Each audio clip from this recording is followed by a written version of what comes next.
It's here, my favourite time of the day, my favourite time of the week. Yes, it's time for Talking Pints, and my guest today is somebody who was an absolutely first-class footballer. He's a pretty blooming good broadcaster too, and he's managed to overcome just one or two demons in his life. And the club that he's best known for his association with are currently on the rampage. I'm joined by Paul Merson. Paul, welcome to Talking Pints. Now, heck of a career. Over 400 caps for Arsenal, 100 goals, over 20 caps for England, other clubs you played for and managed.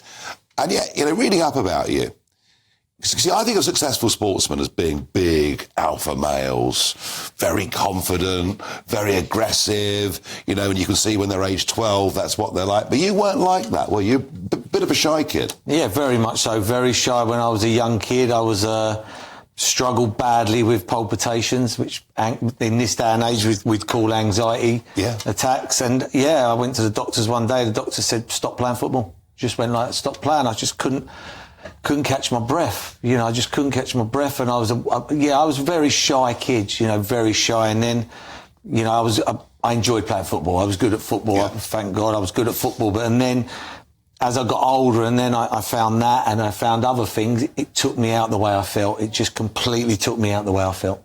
So, because as I say, I repeat the point, normally to get to the top in a sport, you've got to be really quite self-confident, quite tough, take the knocks. Were you able to do that in football?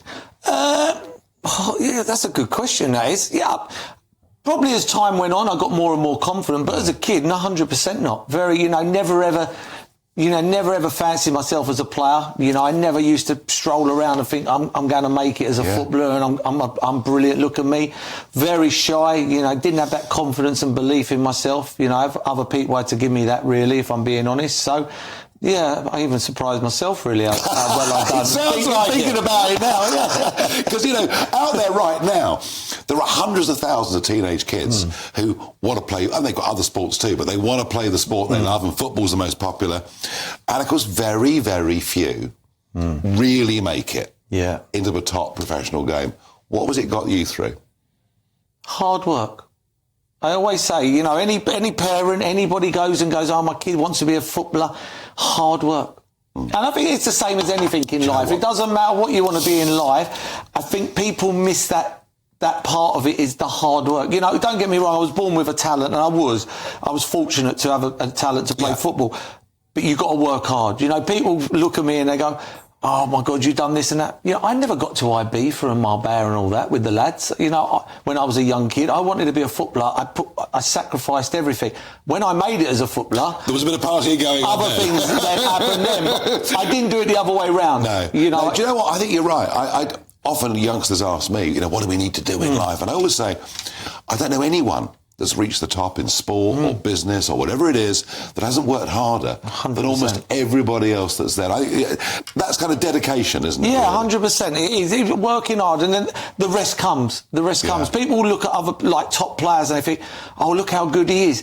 But the difference between him, he's that good, but he works so hard as well. And, that's everything in life. It doesn't matter, if you want to be a brain surgeon or whatever you want to be, you have to work hard. You've got to work hard. And mentally, you've got to be in the right zone. Yeah. And that's important. And I wonder how, a lifelong Chelsea fan turns up at the Arsenal. I mean... Yeah. I mean, you don't change your team. I come from Holston. And you've never hidden that, have you? No, never. Never. When you're playing for your club like Arsenal, and I played like 14, 15 years I was at Arsenal, you don't get to support your team then. Before I joined Arsenal, I used to go Chelsea a lot. Yeah. But then when you're at Arsenal, you don't get to support your team. But, obviously now I've retired and I can take my youngest boy to Chelsea, as much as we can get there now. So, you don't change your team. No. People go to me, oh my God, I can't believe it. You played for Arsenal that many years. Hardly anybody supports the team they played for. You had a great career there, and elsewhere, Villa, elsewhere, and all the rest of it. And yet, Paul, there you are. You're successful. You're scoring goals. You're playing for England. You're appearing in a World Cup. People adore you, but you've got your own demons. And you've got the full house. A lot of people have a demon. You've got gambling, booze, even in the end, cocaine use. What started it all? Shyness, really.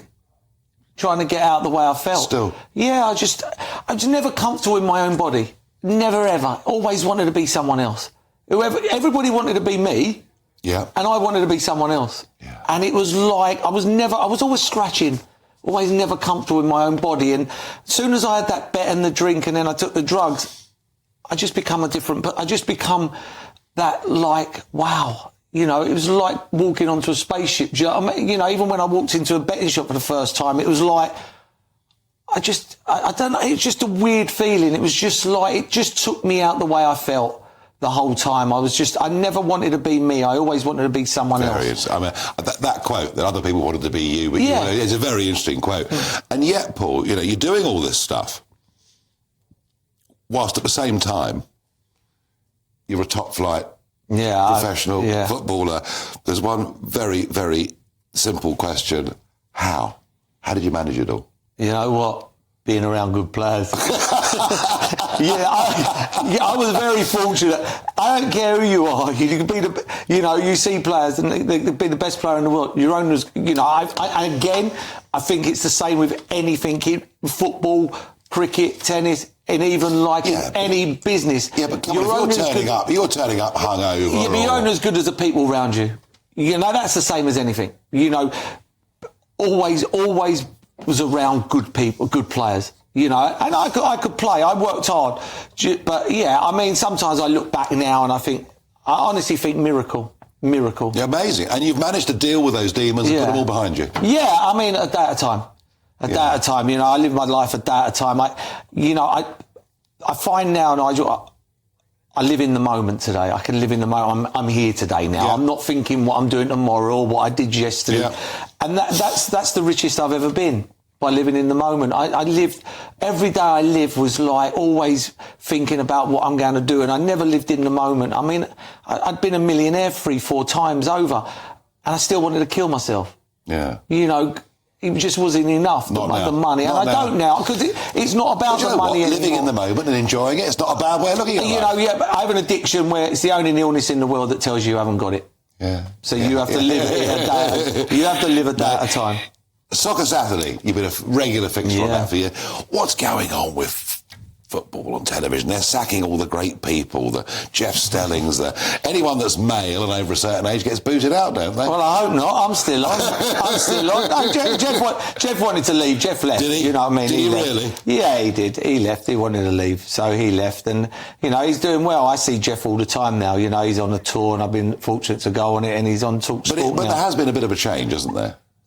Everything changes. You know, I'll be, you know, when, you know, God forbid when it'll be, but, you know, it'll be me. But you still love it. You still love it, don't you? You know what? I absolutely love it. I'm addicted to football. I can see that, yeah. I love it. You know, I've been fortunate from the age of 15, getting up on a Saturday to play football or to work on a Saturday. I've never, ever not wanted to get up. You know, and that's the one thing I learned as well. My dad taught me very early. Do not ever miss a day's work. Yeah. And I didn't matter if I get on at 5 o'clock in the morning. You go. I turned at work. I turned at work. I never ever turned over and thought not today. And I think that goes a long way as well. Now the Arsenal, who you played 425 games for, suddenly they bottled it last year when it came to the Premier League. You won't say bottled it. Well, it looked like that. But suddenly, unbelievably, they've scored 21 goals in the last 4 games. They're on the rampage, aren't they? They are. They're on the rampage. I expect them to go top this weekend. Yeah. You know, beating Brentford. And then I think it comes down to next weekend's game. I think they go to Man City the following week, and I think it's a must-not-lose game, and I think the title race is just phenomenal at the moment. I haven't seen anything like this for This is a really exciting season, isn't it? Oh, 100%, and it's not just at the top, it's down at the bottom as well, and then you've got the top 4. But, yeah, the 3 teams, you know, you're talking about 3 top teams. Yeah. You know, and the next couple of weeks are huge, huge. So come on, Paul Merson. Who wins? You know. No, come on, who wins? You know what? I'm going to probably go Liverpool. Right, there we are. Paul Merson, thank you. Thank you, Nigel. For joining me. Nice, and there you go, guys. You see, somebody who was very shy, who suffered terribly with demons and shyness, still reached the absolute top of his game.